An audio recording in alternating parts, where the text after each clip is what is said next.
Dear students, this is the first video of the chapter Print and Culture.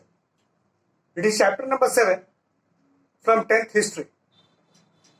And the name of the chapter is Print and Culture. And in this chapter, we'll discuss that how print came into existence and how it further accelerated in the upcoming generations. We'll also discuss that how first printed books came into existence and how different subjects were mentioned in the upcoming books or in the printed material. So we are going to start our discussion. Now you have to understand that we are living in a world that is encircled with different types of printed materials. Books are there, magazines are there, journals are there, newspapers are there. So we are completely engulfed with all the printed materials. Now think about the time when books were not there, printed materials were not there. So how the people are living their life? And how the print, it got chance to emerge through different generations. So print is having its own history. And basically in this chapter we are going to discuss about the history of print culture. We have to understand that how the first printed materials came into existence.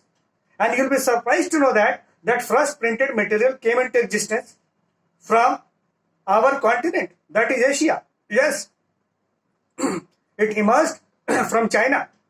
So China was the country, that was the first country from where the books emerged, and thereafter it reached to the ordinary public. Initially, the book was printed, or the printing was done with the help of hands. It means that hand printing was in practice. They were using different wood block to imprint on the paper. Similarly, they were using two different papers to rub against each other to get the imprint of one paper on the other. So this is how the printing was going on in China.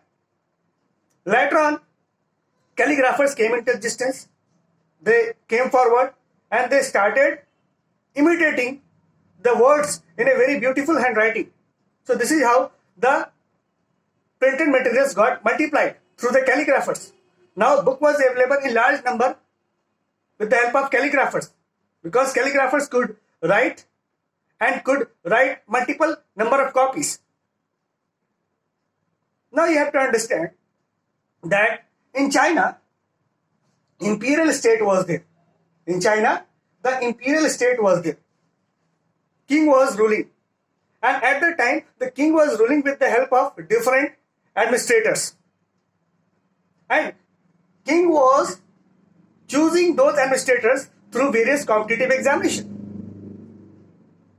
In order to run the administration, imperial state of China required various administrators. And for conducting the examination, for giving the examination, the knowledge was required.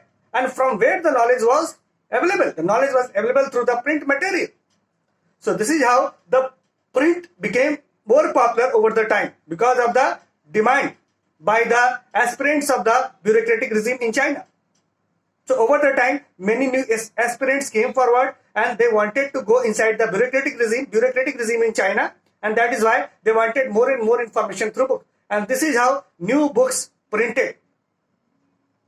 And it got multiplied in order to give information or knowledge to the aspirants. Now, in the 17th century, in China, urban culture bloomed. This was a period when urban culture was entering in Chinese area. And with the entering of urban culture, new lifestyles also entered. And this is how the demand for different types of things were increased. And because the different demands were that things for the demand was there for different things. New subject matter was added inside the book. So in the 17th century, with the coming of the urban culture, the books that were coming, it was coming with different subject matter like fiction, real story, poetry, drama.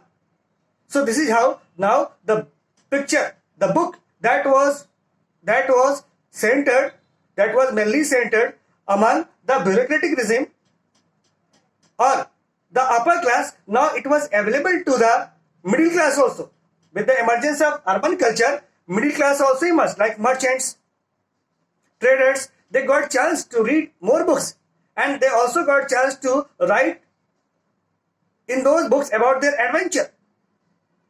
At that time, Chinese were very adventurous people. They were venturing all around the world, and all their adventures were prescribed, were written inside the book. And this is how print material got much importance.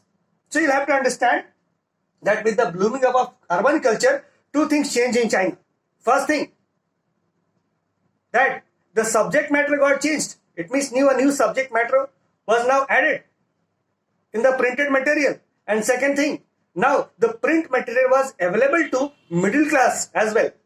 Before that, it was centered around upper class of the society. So this is how, with the increasing demand by the middle class, new print emerged and the circulation became much wider.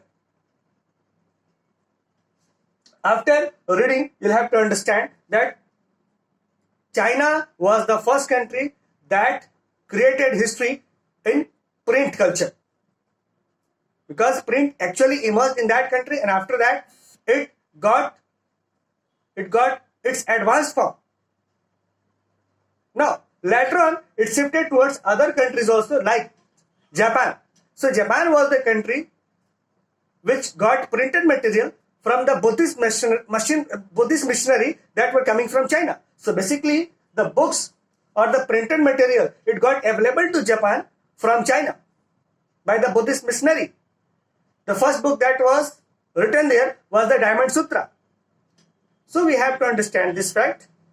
And what was more important in Japanese print, that now Japanese, when the print reached from China to Japan, now Japanese were adding some visual materials in their print. Before that, only words were added in the printing materials. Now visuals were also added in the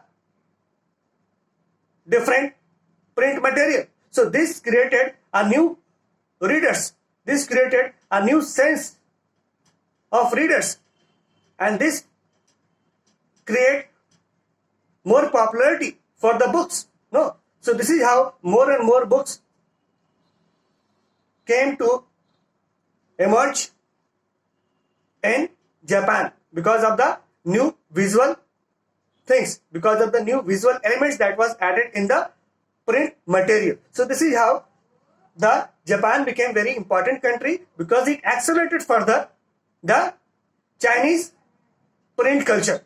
So this is how, with the introduction of print culture in China and thereafter Japan, the print became much popular, and it became much popular among the readers, and new readers also emerged. Thank you.